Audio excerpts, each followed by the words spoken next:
Facebook famously determined that if a new member invited 10 friends within 14 days, they were hooked for life. So they focused religiously on driving the user experience to this key metric. If you apply this product-based approach to B2B sales, then you can identify those users that are ready to talk. And this method is known as the Product Qualified Lead, or PQL. So if you sell in a freemium, open source, or trial model, then the PQL method is critical to give your sales team visibility into who is ready to talk. So talk to your data team, or better yet, partner with Whaler's team of data scientists to develop a PQL model tailored specifically for your business. You'll be empowered by knowing exactly when a user is ready to convert. To see specific examples, go to getwhaler.com/Andy. That's GETWHALR.com/Andy. And as a bonus, if you sign up to learn more about Whaler and PQLs, then Whaler will send you their optimized 2-page master services contract that you can leverage for your own business free of charge.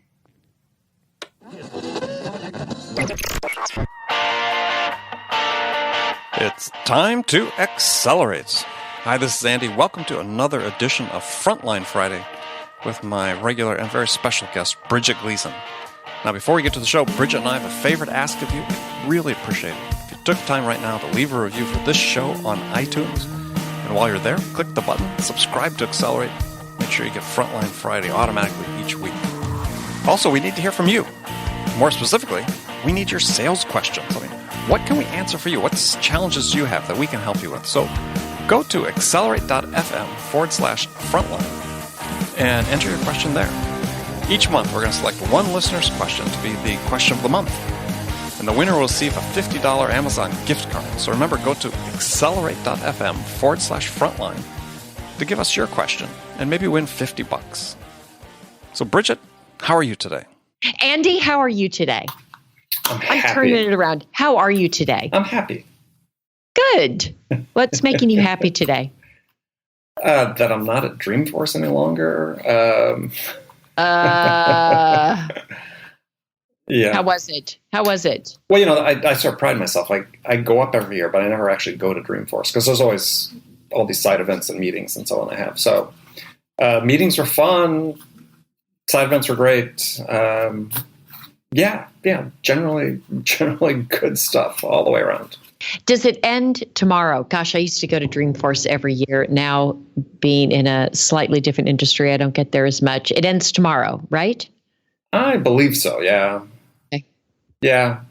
So, but San Francisco's just packed, as you might expect. Oh, God, I know. So I tried remember that. So I was just going to go up for a day because I wasn't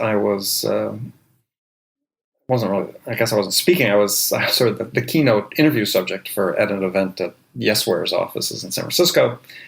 And Gotta love Yesware. Gotta love Yesware. And your alma mater. And being interviewed by Matthew Bellows, founder and CEO. Matthew Bellows, yes. And so I was just going to go up for the day and back from my San Diego office. And then there's something that came up. So I had going up Monday instead, talking on Tuesday. And so I had to find a hotel room, only a month before Dreamforce. And I thought, I've done this in the past, and there aren't many rooms, but there are some available. Yeah. Yeah. So, there were a few available. So, the Westin St. Francis on Union Square, which typically is, $250, $300 a night, I think it was $1,200. Oh! And oh, boy. It sort of went on from there, Everything was close to $1,000. Just crazy. Oh, crazy. Yeah. Surge pricing. Yeah. So I stayed down near the airport. And that was probably still expensive. I used points. And used points. Okay. There you go. Yeah. That's good. Yeah, they weren't taking points at the hotels in San Francisco. Mm. So I used points. It was easy enough to just take barter or Uber up to the city. But it's just nuts. So, even all the hotels, supposed to have a meeting with a couple of people at the Palace Hotel and walk in, and I don't recall this from years past because often as I'd stay at the Palace Dreamforce had taken over the entire hotel. It seemed like you walk in the door, there's a famous Pied Piper bar with the famous painting over the bar. the Pied Piper, and yeah, that was closed for some Salesforce event or Dreamforce event, and yeah, every conference room, and there literally was no place. At that point, I just wanted to find a place to sit down because I'd been on my feet for a long time. Yeah, I couldn't find a chair. It was just like, wow. So yeah, it's nuts. It's nuts. I mean, quite an event.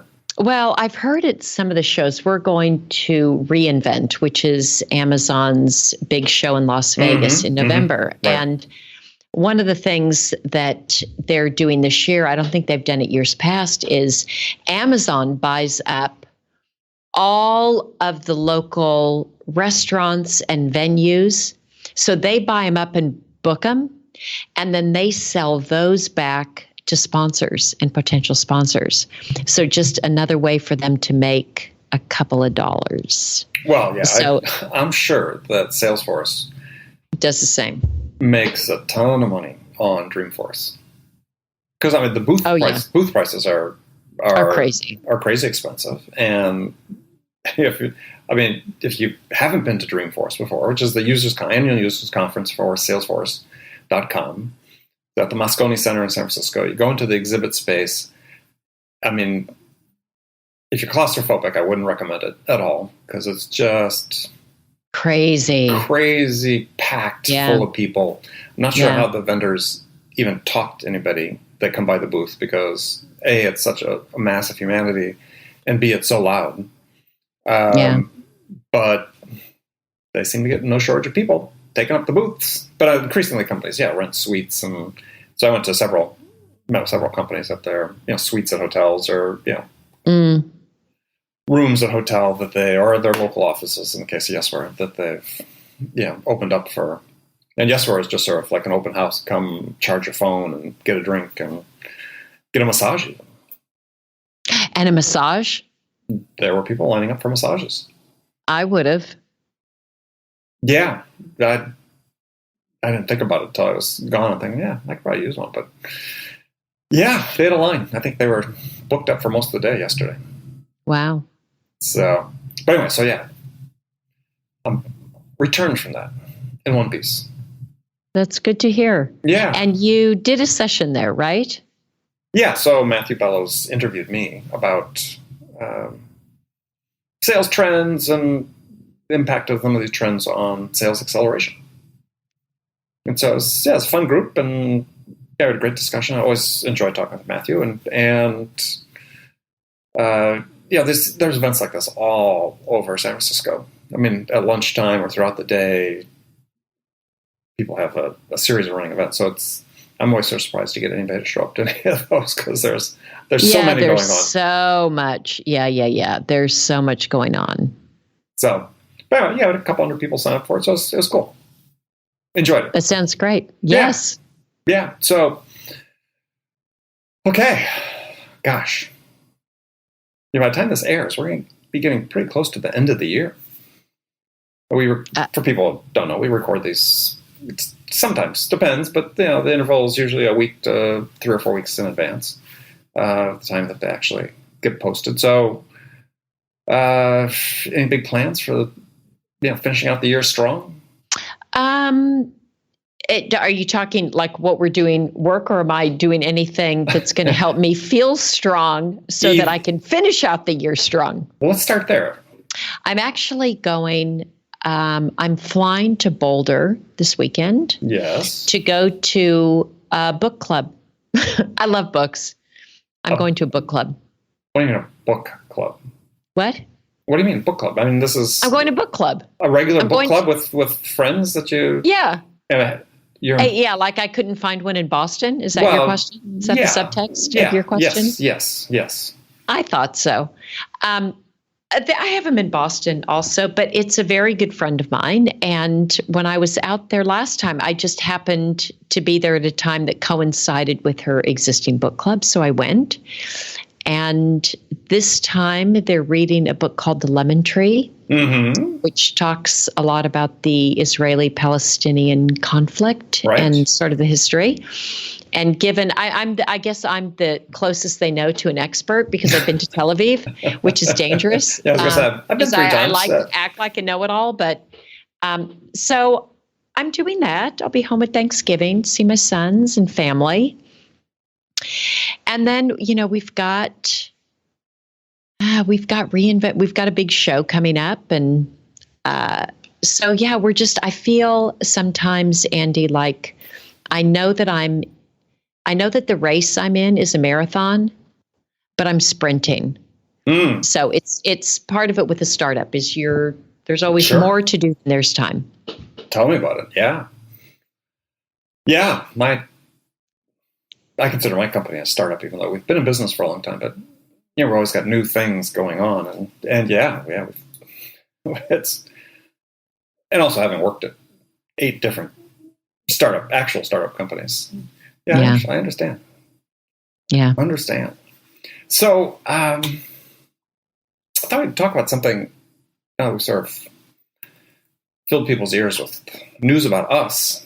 Talk a little bit about sales. Oh. Should we? Okay. We don't have to. I don't know.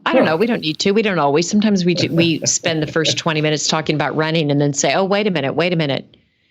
This is Frontline Friday. It's supposed to be about sales. Okay, sales, yes. Well, specifically. When you said you were going to be making yourself stronger for the end of the year, I thought you were going to reveal that you were, taking on some big physical challenge like a marathon or a half marathon. No? Oh, you thought I was? No, not yet. I would, but I'm not doing that now. Okay. All right. So, sales. So here's a question that had popped up, and this is a question Matthew Bellows and I talked about at the event with Yesware at Dreamforce, but then also had a couple others, by sheer coincidence, had a couple other conversations in the last day with a CRO and another with a VP of sales about the sort of same topic, which was, maybe I'd summarize it a little bit differently than we talked about Yesware, which the context of the question Matthew had asked me at Yesware is really about, well, who should choose your sales strategies and your sales tactics? Should it be the reps who are engaged? Should it be the managers, or should it be the execs? And the question I was asked by somebody else was a little bit different, but sort of the same tenor, which was, is there sort of too much command and control in sales these days? And a question was asked sort of another way, which was, we seem to be so good at the science of selling. This was a CRO of a very well-known company. Science of selling, process, scripting our personas and so on. But we really suck at the art of selling. Actually having to engage and connect with prospects. And so they're all sort of related in my mind, because what he was saying is our process and sort of the art of selling is a process. We tell people how to do it, right? As opposed to, do we give them, how much freedom and latitude do we give reps in terms of, again, the tactics they use to engage, or the strategies they use, AAEs, the strategies they use to move the deals forward? Or are we so tightly scripted and process driven by stage exit criteria, blah blah blah blah blah, that we've sort of taken the individuality, the creativity, the art, as the one CRO talked about, we've taken it out of the picture.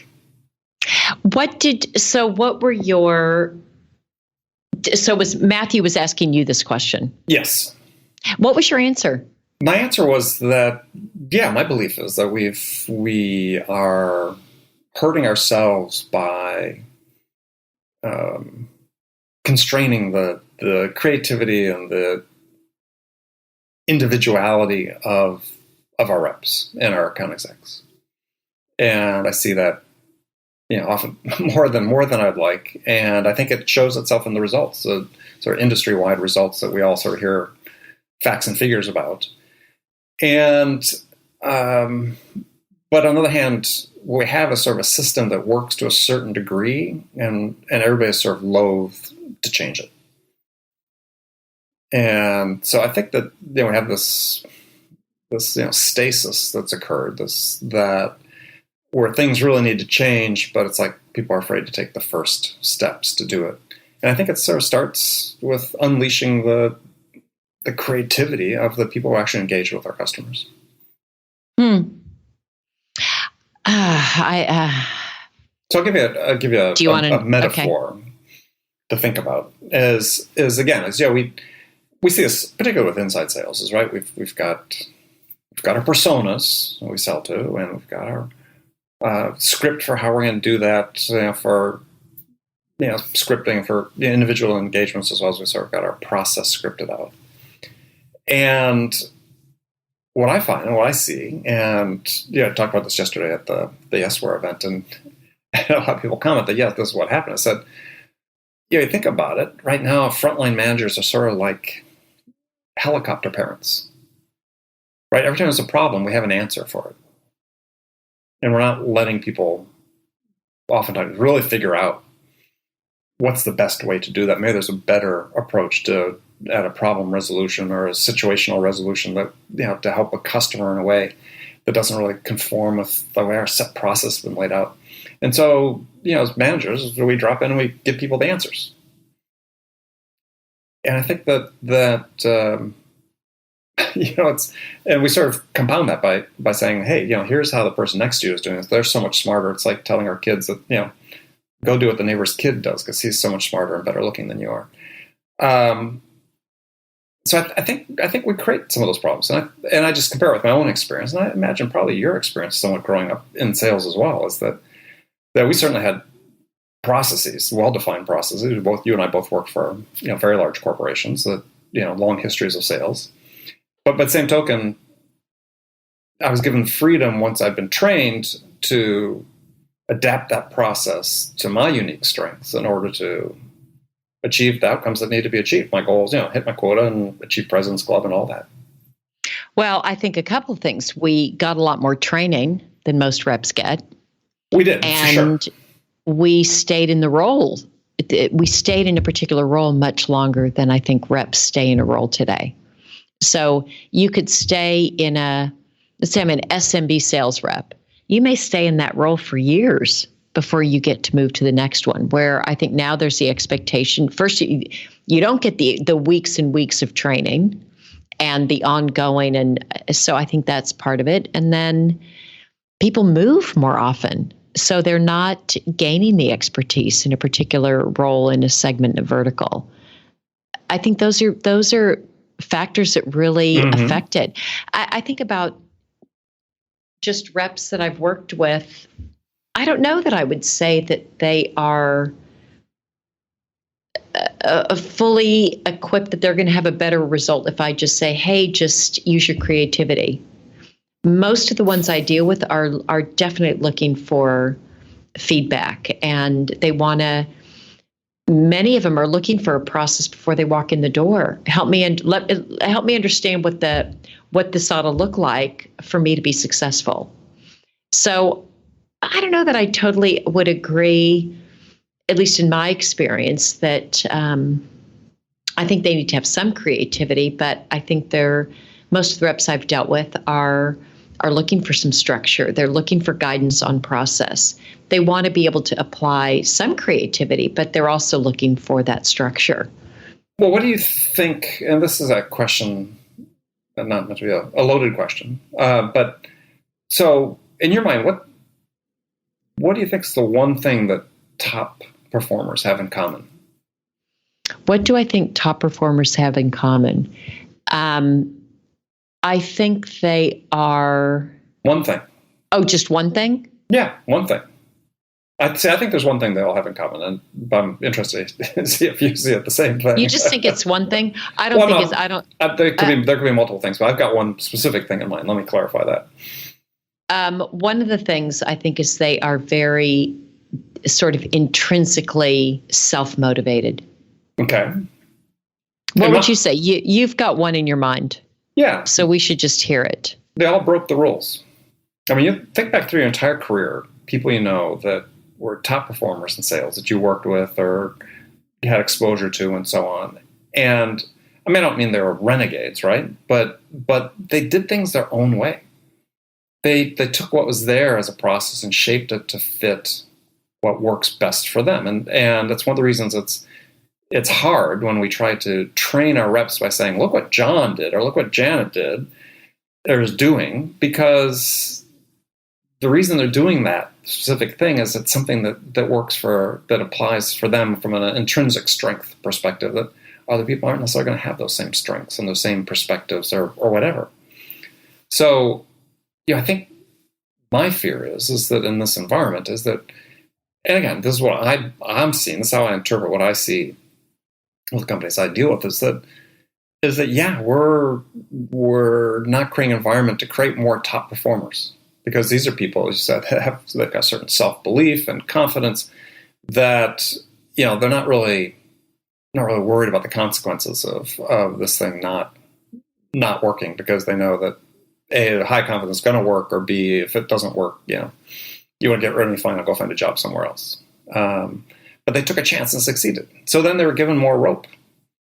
And we have to find a way to give more people more rope. Doesn't mean everybody deserves it or do well by it. But we always think about, how do we sort of defy this 80-20 distribution rule of, having 80% of our sales done by 20% of our reps.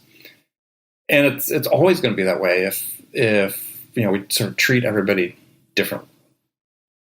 Right? We treat top performers different. Yeah, they bent the rules of the process and so on, but they're doing okay, so we're going to let them keep on doing it. Everybody else we're going to keep a lid on. Well, that's a self-fulfilling prophecy at that point. The other people are never going to get that opportunity. Yeah, when I say that everybody, do you see yourself, were you a big rule breaker? Well, again, it's not like I was, everyone looked at me and said, wow, that Andy, what a renegade. But yeah, I did. I mean, I always had the MO, if you will, throughout my career is that I'm ultimately responsible for my success. And yeah, I'm going to take advice and direction and look at it through the lens of, is this going to help me or not? Because, I can decide, I'm going to take your advice, Mr. Manager. And if I fail with it, I was still the one that was going to get fired. Not you. Yeah, that's true. Not you.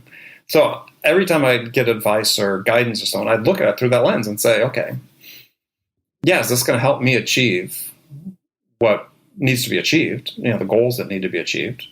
And if not, I might not hear it. And I feel like we don't give people that latitude to do that these days.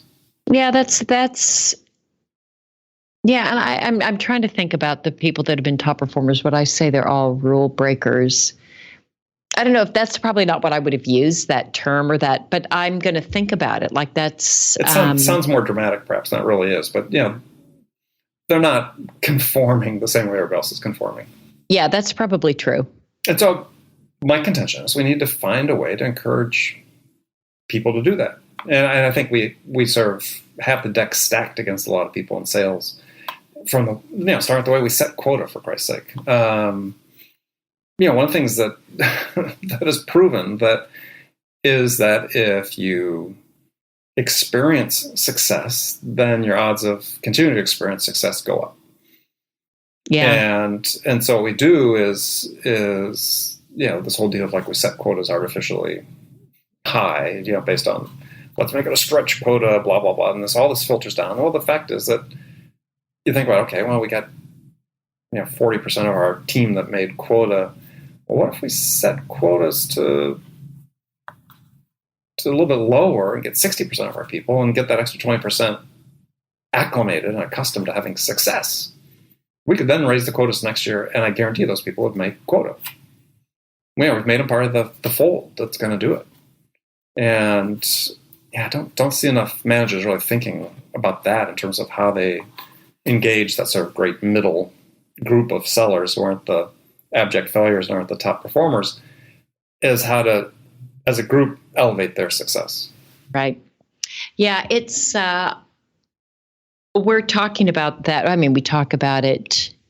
I think about it a lot. I was talking about it today with some of the managers. Just this very point. I'd rather see fewer people on the team. I'd rather have fewer people on the team and everybody doing well, or more of them doing well, than a larger number and it be, not so well. So I definitely get that. Well, that's the pressure that a lot of startups are under from investors, right? Hey, you got to scale. Right. So let's bring these people on. But yeah, we're only closing 1 of every 5 qualified prospects. Well, you start seeing this all, of course, because what we're doing is we're bringing more people into it. They're going to generate prospects that really aren't quite as good as they should be. And, we're wasting all this time and effort on people that we're never going to close for us. Right. So to your point, right. Why not have fewer selling more high quality deals? And at the end of the day, you'll probably be in the same spot. Yeah, I'm in violent agreement. But that's a trap we're stuck in. And I say we as sort of a sales industry, and certainly in the businesses following this predictable revenue model, sort of the trap we're in. And so we had this conversation at the Yesware event is where I sort of, to be provocative, is throughout the statement that, and you and I have disagreed about this before, is that, time's coming, we're going to have to get rid of quota as a measure of performance because it's not serving anybody's interests. Yeah. It's artificially set without regard to any sort of reality. I mean, there's a report published recently by Gong that was showing that, I forget the exact figure, the quota is going to raise on average 7.5%, and sales growth was like 5% or something. It was like, it was never going to square, right? We're always going to have quota set beyond the ability of people to make it. But we have this game that managers play, right? We set quota X% higher on the assumption that we're only going to get 20% of our reps to do it. And if they all do it and they're all 105%, then we're going to make the number. And it's a crazy way to do it. It's absolutely crazy. I mean, what you want is you want a higher fraction of your sales team experiencing that success and hitting the number, because then you're grooming them in success, and they are going to be damned if they fall back into failure. And they'll do whatever it takes to continue to be successful. Right. And I'd love to see quotas gone. I think I can't see that happening anytime soon, but there's really something to that. Well, they're self-fulfilling prophecies, right? They're targets. So you give people a target, they're going to try to hit that target. What if you took the target away? But the compensation was still tied to a certain, sales amount. Yeah, I think people would sell the same if the quota wasn't there, maybe even more. Yeah. I mean, but it's still such part of the culture. You just can't. We have to have some way of measuring, but unfortunately, the way we measure is obviously completely broken because the CSO Insights reports, if we take those as having some semblance of reality to what's happening in the field, 2,200 companies they surveyed. Granted, it's self-reported. That's the caveat to it, but still self-reporting that 50% of our reps are making quota. It's and you wonder why. And it's going down every year. Yeah, that's not good. No, it's not good. And by the same token, we're only closing 1 of every 5 deals in the pipeline. It's like, what? There's a problem here. This is we have to fix this problem because we can't grow. I mean, most companies aren't going to be able to grow with that model. And especially, in the software world, as what we're seeing is, the beauties of the technology that exists is the ability to address inexpensively, create solutions for more niche markets, more finely niched markets. So you're not going to be able to go into those markets and do, 30 to 50 calls a day. Because niche markets may only be 1,000 prospects. So it's. I think we're hitting this point where it's sort of this fundamental rethinking of how we approach it is going to have to take place, and I know others are thinking about it as well. But it's what we talked about today is just sort of one aspect and one element of it. Yeah, and I'm not sure that's going to solve the problem, but it's definitely we need to do something differently. Yeah. I want a team also that's motivated and feels good about what they're doing. And when you're at 50% or less, you don't feel motivated. You don't feel good about what you're doing. Yeah, when you're not closing that many deals, you don't feel good about what you're doing. Well, and then we see all sorts of sort of behaviors on the part of management that sort of perpetuate that. I mean, uneven distribution of leads. I mean, I see this all the time. Oh, this is a good lead. Let's give it to Debbie because Debbie's the number one sales rep. Well, but John's sitting over there, and John should get an equal chance at leads. I mean, it's that's hard. That's why we round robin, right? Yeah, you make it. You want it to be even, right? And give everybody an opportunity to succeed. Because again, once people get a chance to taste success, they'll want to keep succeeding. And we have sort of this basic human motivation drive element that so many of our sales leaders just seem to be blind to. And granted, everybody's got lots of excuses. A lot of pressure. A lot of pressure. Excuses and a lot of pressure. Right. Yeah. Well, pressure is the excuse, right? But that's why it's hard to break the cycle, sort of given the dynamics of what's happening and the way the businesses are funded and so on. But it's going to reach that point, and somebody's going to be the one that makes the break. Why not Bridget Gleason? I'm ready to make the break. I'm ready to make the break as I have salespeople waiting outside my door to ask me a question before the evening ends. That's my break. See, that's the point. Tell them to go figure it out. Okay, well, I have to get off before I go tell them to figure it out. All right. Bridget, a pleasure, as Andy, always. As always, good topic today. Good for a Frontline Friday. Yeah. And friends, I hope you enjoyed it as well.